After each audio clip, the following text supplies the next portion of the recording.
여러분 안녕하세요. 생강남 ETF입니다. 간밤에 미국의 증시는 혼잡하기는 했지만 그래도 살짝은 좋게 마무리가 된 것 같고요. 국내 증시의 흐름도 나쁘지는 않은 것 같습니다. 여전히 변동성은 크기 때문에 항상 마음을 단단하게 하시길 바라겠고요. 그럼 시장의 주요 흐름들에 대해서 한번 관련된 내용을 살펴보겠습니다.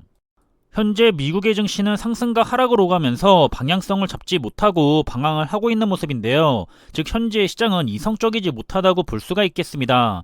현재 시간으로는 10일 다우지수는 유일하게 하락을 했죠. 마이너스 0.26%가 하락을 했고요. 반면 S&P 500 지수는 0.25%가 반등을 한 모습이고, 그리고 기술주 중심의 나스닥 지수 역시 그래도 가장 큰 폭인 0.98%가 반등을 하면서 이렇게 미국을 대표하는 3대 지수는 모두 위아래로 변동성을 크게 보이면서 장을 마무리했습니다. 시장의 공포지수로 불리고 있는 변동성 지수는 다행히 조금은 내려간 모습인데요. 전일 종가보다는 내려간 상황이긴 하지만 여전히 수치가 30을 넘어가 있기 때문에 투자자들의 투자 심리가 굉장히 불안정한 상태라고 볼 수가 있습니다. 코로나19 팬데믹 때를 제외한다면 상당히 높은 수준이라고 보고 있고요. 그럼 우선 대표적인 우량한 기술주 기업들의 흐름을 살펴보면 중국의 알리바바를 제외하고는 모두가 상승을 했습니다. 정말 오랜만에 상승을 한 것 같은 느낌인데요. 최근 급락을 했었기 때문에 반발 매수세가 들어온 것 같고요. 그리고 시간의 장에서는 더 올라가려는 움직임들하고 다시 내려가려고 하는 움직임들이 역시나 방향을 못 잡아서 혼잡하게 나타난 것 같습니다. 최상위 기술주 기업들이 조금은 힘을 내주기를 응원하고 있고요. 그리고 우리 투자자들이 역시나 많이 투자를 하고 있는 대표적인 투자 분야들은 역시나 간밤에 단 한 개의 종목을 제외하고 모두가 좋은 반등의 흐름을 가져간 모습인데요. 미국의 스마트 모빌리티 ETF가 현재 상당히 고점에서 빠져있는 상황인데 좀처럼 위로 올라오지 못하고 아래서 방황을 하고 있는 것 같고요.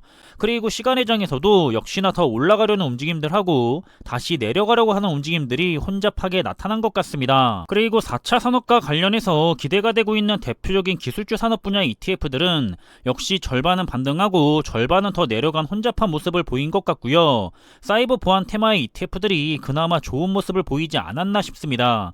시간의 장에서도 역시나 혼잡한 움직임들을 보였던 것 같고요. 다들 상장이 고점에서는 내려와 있는 상태이기 때문에 투자를 하고 있는 투자자 분들은 지금과 같은 힘든 시기를 슬기롭게 잘 이겨냈으면 하는 바람을 가지고 있습니다.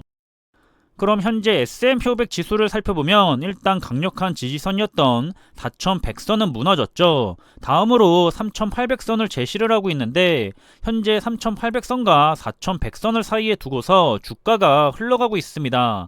다음날에 발표가 될 미국의 4월 소비자 물가지수인 CPI의 수치에 따라서 주가가 다시 반등해서 4100선으로 복귀를 할지 아니면 3800선까지 하락을 할지 단기적인 흐름에 큰 영향을 미칠 것으로 생각이 되고 있고요. 현재 패드는 고물가를 잡기 위해서 실업률 상승도 용인하겠다는 방침까지 내세우면서 강력한 태도를 유지하고 있습니다.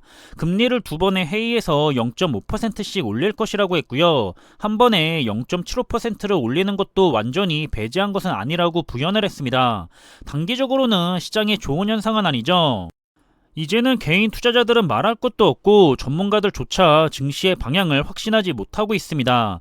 계속해서 바닥이다 아니다를 두고 설왕설래가 오가고 있고요. 저 역시도 몇 차례 이 정도면 충분히 빠졌고 강력한 하단의 지지선은 유지할 거라고 생각을 했지만 그 이상 내려간 상태입니다. 이번에도 역시나 단기적으로 흐름을 맞추려고 하는 행위는 전혀 의미가 없다는 것을 느꼈고요.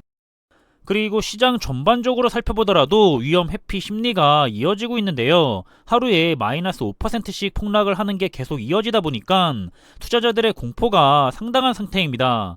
나스닥의 경우에는 올해 들어서 마이너스 2% 이상 하락한 날이 23번에 달한다고 하고요. 이 수치는 지난 2000년도에 발생을 했던 큰 폭락장이죠. 닷컴 버블 이후의 최고 수치라고 합니다. 그리고 앞에서도 언급을 하기는 했지만 이제 시장은 기술적인 분석으로도 S&P 500 지수의 바닥은 3750선에서 3850선일 가능성이 크다고 분석을 많이 하고 있는데요. 이는 현재 시점에서 마이너스 5%가량 더 하락할 수 있다는 의미를 가지고 있는데, 그렇다는 것은 반대로 생각해 본다면 지금이 거의 바닥이나 마찬가지라고 볼 수 있지 않을까 싶습니다. 이제는 마음을 내려놓고 그냥 여윳돈 되는 대로 한 주씩이라도 더 수량을 모아 나가면 되지 않을까 싶고요. 그리고 이제는 증시가 너무 빠졌다고 생각을 한 건지 긍정적인 의견들도 슬슬 나오고 있습니다. 여전히 더 내려갈 위험이 있기는 하지만 그 모든 것들은 시장에 이미 반영이 된 것이라고 하기도 하고요. 중장기적으로 봤을 때 상당히 좋은 가격까지 내려왔다는 것은 확실히 최근에 주가가 많이 하락을 한 것 같다는 느낌을 주고 있습니다. 문제는 현재 러시아와 중국이 가지고 있다고 생각이 되는데요. 두 국가가 전 세계 경제를 내리고 있는데 일조를 하고 있기 때문에 전쟁이 길어질수록, 그리고 중국의 봉쇄가 길어질수록 시장은 회복을 하는 데 있어서 더 많은 시간이 걸릴지 모른다는 생각입니다. 현재 중국에서도 이번 봉쇄에 따른 경제적 손실이 지난 코로나19 팬데믹 당시보다 10배 이상 커졌다고 분석을 하고 있는 모습인데요. 중국은 올해 목표였던 5.5%의 성장을 달성하기 어렵게 됐고, 지난 2020년의 성장률인 2.3%에도 못 미칠 수가 있다는 우려가 발생한 상황입니다. 앞으로도 최소 2달에서 3달은 더 중국의 경제가 침체될 것으로 분석을 하고 있고요. 중국에 대한 투자 역시 쉽지 않겠지만 글로벌 경제 역시 타격을 동시에 받기 때문에 썩 좋은 상황은 아닌 것 같습니다. 그리고 오늘은 역시 긴장된 하루가 될 것 같습니다. 단기적으로 시장의 흐름을 결정지을 미국의 4월 소비자 물가지수가 과연 좋을지 나쁠지 그 결과가 궁금해지는 상황이고요. 마지막으로 좋은 명언을 한번 되새기자면, 주가의 변동은 진정한 투자자들에게는 단 하나의 중요한 의미만 갖는다고 합니다. 시장의 하락은 현명하게 주식을 매수할 기회일 뿐이고요. 크게 상승하는 시장은 팔 기회라고 했는데, 저는 여기서 장기 투자자들은 팔 기회가 아니라 그저 관망을 하면서 크게 상승을 하고 있기 때문에 다음 하락장을 위해 여유 현금을 조금 더 모아나가는 시간이라고 생각을 하고 있습니다. 오늘의 미국의 시장은 혼잡했던 것 같고요. 현재 국내 시장은 다소 분위기가 나쁘진 않는 것 같습니다.